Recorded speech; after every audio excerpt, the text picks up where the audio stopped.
สวัสดีค่ะท่านผู้ชม Welcome to the Mindfulness Show by Mindfulness Academy of Asia. In this first episode, we are featuring the top neurologist of Thailand from Bamrungrad Hospital, คุณหมอเขตชัยเสือวรรณศรี But first off, we have amazing seniors from the American School of Bangkok who are here with us today to help me ask questions about the brain and how to live a healthy life. Hey guys, my name is Tristian Reykjavik Delubiar, but all of my friends call me Nino. I'm from the Philippines. Hello, my name is Marimo. I'm from Japan. Hi, my name is Sultan.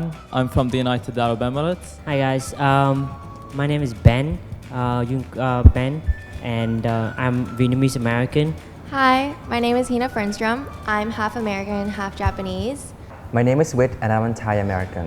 Right next to me is คุณหมอเขตชัย or we call him Dr. John.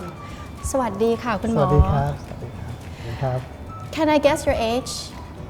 Well, give it a try, give it a try. I think you're 22. Wow. I'll be here every day. And I know that you have 3 beautiful boys. Yes. Please tell me about them. Well, they're naughty a bit, A bit? like me. Oh, okay. And they have a lot of energy at Okay. that age. 11, the twins, Okay. 11 and 7. So, and all boys. You can imagine 3 boys in the house. Wow. Yeah, it's quite a chaos. So as a neurologist, do you worry about their brains? Well, I mean, there are 2 factors about kids' brain when they grow up. The first one is what they got since birth, right? From father, from mother, genetic thing. And also how we raise them up, or the surroundings, environment. So the one that we can control is the second part. If you might not know, we are all seniors, and there's this thing we have called senioritis, which is the unmotivation, let's say, to not do stuff. Do you have any advice on how to build up your motivation to do certain projects or different assignments? Motivation, if you talk about the brain. When we talk about the brain, motivation is closely related with reward. There's a reward system in your brain. So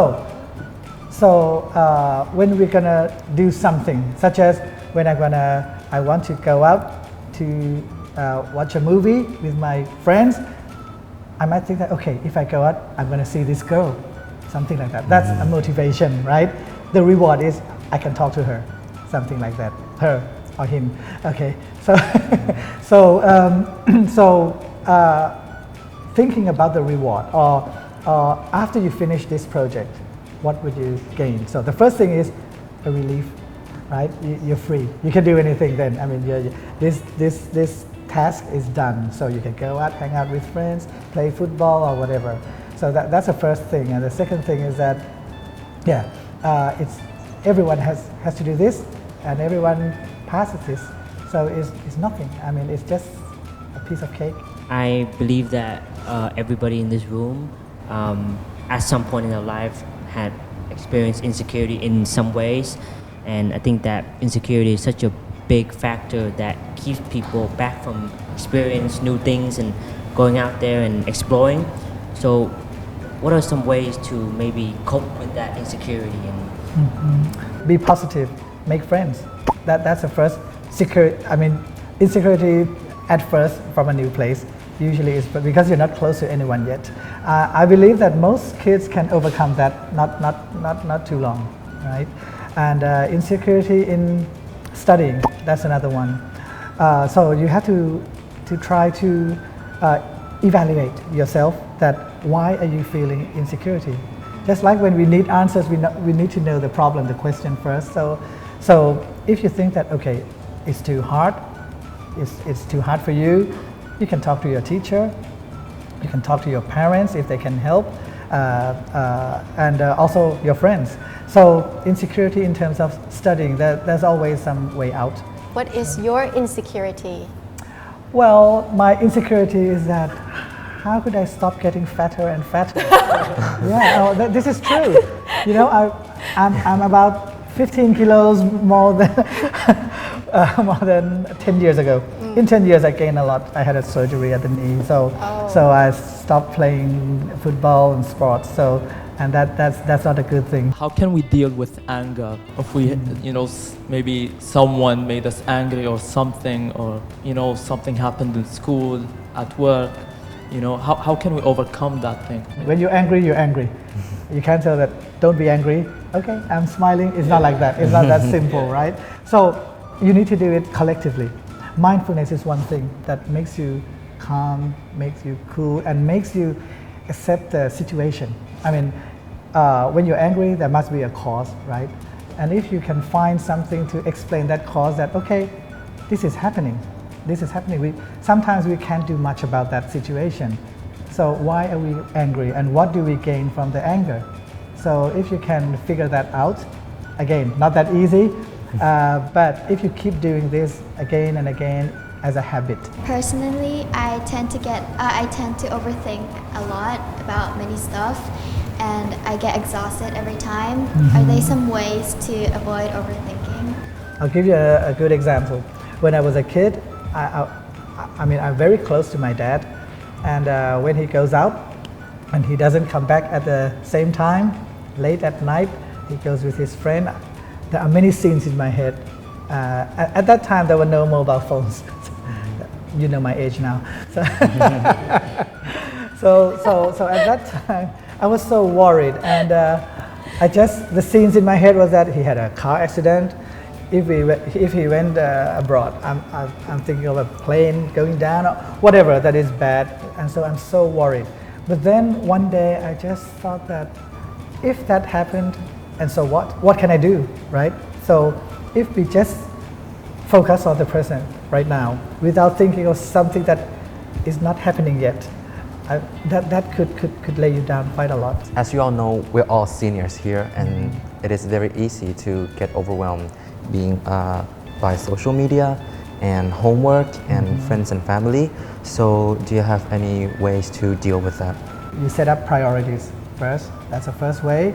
The second way is that when you're stuck to that social media, it takes quite a long time to go out of it, right? So that's why I said that you have to be disciplined. You can do it. Maybe you can set up maybe 1 hour per day, and then you're gonna forget your phone. My question is about stress, and I think a lot of us have that, and sometimes stress keeps me from sleeping, and I can't sleep at night, or it just takes over my mind. So I was wondering if you have any advice to cope with that.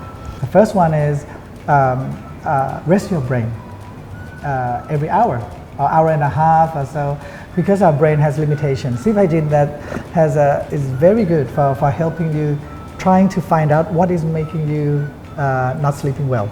There's about 15, 17 tips, such as don't drink tea or coffee after 3, daytime nap should not be too long and should not be after 3 p.m., something like that. The best exercise for your brain and heart, we're talking about the aerobic exercise or cardio exercise. That means that your heart has to pump a bit more. Length of exercise, duration of exercise should be at least just 20 minutes, 20 to 30 minutes, and at least 4 days a week.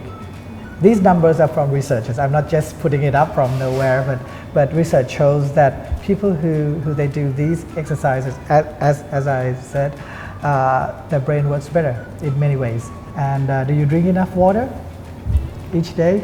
Maybe, yes, I think so. 2 liters per day at least. It helps about the flow, not to make it too dry, or when your blood flow has too much viscosity, it cannot flow well, especially in small areas. So these are the things that can help your brain work better, sleep better, and when you sleep better, you can deal with stress better. So I think today we learn a lot, and I think that our students have ideas about how to adjust their lifestyles. At this moment, I'd like to take the opportunity to thank our doctor, คุณหมอเกตชัยนะคะ for coming to our show, and it's been such a pleasure to have you in our show. ขอบพระคุณมากค่ะ Thank you too for inviting me. Also, that there are many research at the moment are finding the cure of Alzheimer's. Concerned or aware about it? Okay, don't worry, you're the last population. You know what, guys?